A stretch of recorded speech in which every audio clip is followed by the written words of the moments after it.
So sometime last week I was driving around and I saw a garage sale and I figured I'd stop by because I always like to see if they have any Legos out.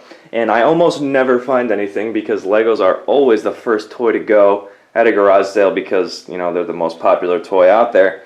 But this time I was actually able to find some amazing deals because I got there early. So I was super inspired to make this video and actually really inspired to make this next mock. It was kind of just like the one little thing that I needed to push me over the edge and say, all right, we're going to make this mock. The other factors included that the Clone Wars was revived. So yeah, spoiler alert, the next mock is going to be Clone Wars. So I know a lot of you guys will be happy about that. I'm pretty excited about it. I've been doing some original trilogy mocks for the past like 3 years. Ready to do another Clone Wars one. So that's going to be, it's going to be really fun. I can't wait. But I'll show you guys the little, the little set that I found that really inspired me to make this mock. I did find some other sealed sets, but they weren't Star Wars. I just bought them for their pieces. But the Star Wars set that was sealed, it's over here, still sealed. Didn't have the box, but I mean, you can tell that it's sealed. It was this battle pack from a few years ago. And I mean, like, it was only a single dollar, US dollar, so, I had to get it. It's so cool to get these Star Wars minifigures. The person selling it, they just didn't want it, so they didn't care how much it was going for. So spent $1 on it, got some cool minifigures, some cool parts, and really, most importantly, was it changed my mindset and got me back into thinking about the Clone Wars. And the Clone Wars has been revived, the show has been revived, it's a great show. And obviously you guys know about it because if you're anything like me, your subscription feed has just been going crazy with Clone Wars stuff. And whenever something like that happens, like big news pops on the internet about a Lego set or, a Star Wars thing or a theory, it's always interesting to me, but the amount of, like, craziness that goes on the first day and, like, everyone's making a video about it, that kind of, like, throws me off, and I don't really like talking about it until it's kind of calmed down a little bit. I don't have the energy to compete with people like that who are just going crazy about something the very second it comes out. But now it's been a little while and I can't wait to show you guys and explain kind of what I have planned for my Clone Wars mock. So let's look here in the minifigure drawer. This is another inspiring thing for me. The fact that I have lots of these clones. I got battle droids, I have past mocks of droids and stuff. So the minifigures are there. And the fact that I have so many minifigures and they're literally just in bags, I don't like that. I need to have my minifigures out and displayed so that when I have people over and they come see my Lego stuff, they're always asking where are all your minifigures, and I don't like just showing them a bucket of them, It's got to be cool in some sort of mock, so, that's what I'm going to be doing. A lot of this stuff is just so that I can display minifigures alongside some cool mocks. And like I said, I don't know, or I didn't say this yet, but I don't know if I'm going to be using the Phase 2 or the Phase 1 clones. I have more of the Phase 1s, and there is something about the originals, but the Phase 2s I always liked better.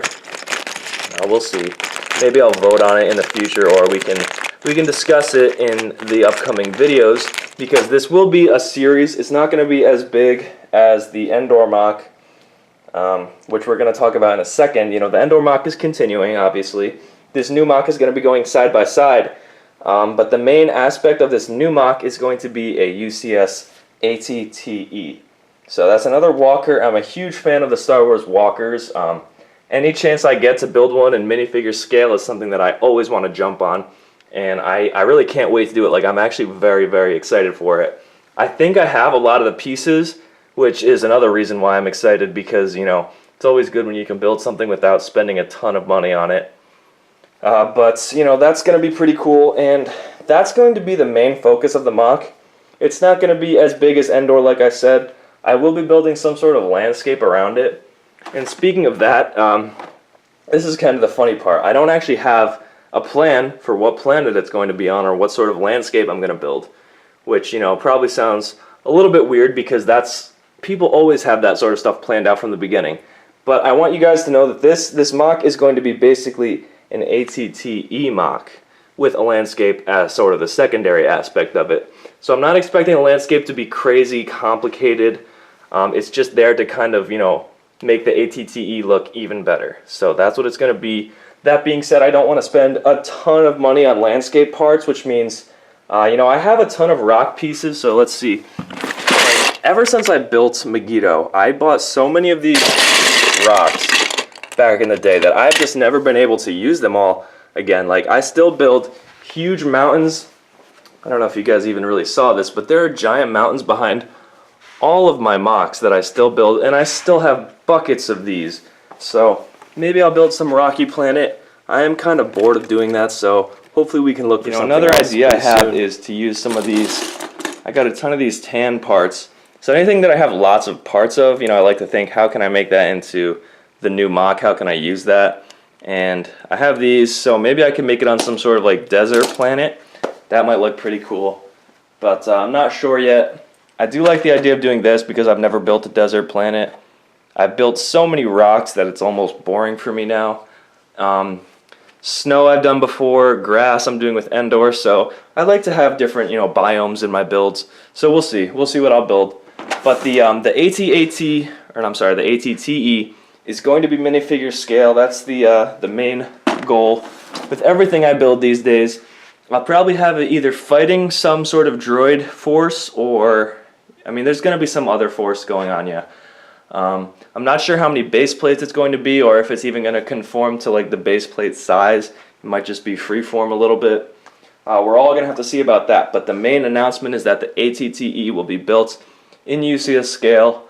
It's going to be awesome. So, there's some cool ones out there. I'm going to be using them as reference material. We'll see. I'll go over that in the kind of the very first of the series, the first video, because this one's more of just an announcement. So if you guys are excited and you have any ideas for me, I'm definitely open to suggestions, because as of right now, the only thing set in stone is that it's going to be an AT-TE from the Clone Wars, so that should be pretty fun to build. I know a lot of you guys are fans of the Clone Wars, and so am I, so it's going to be cool.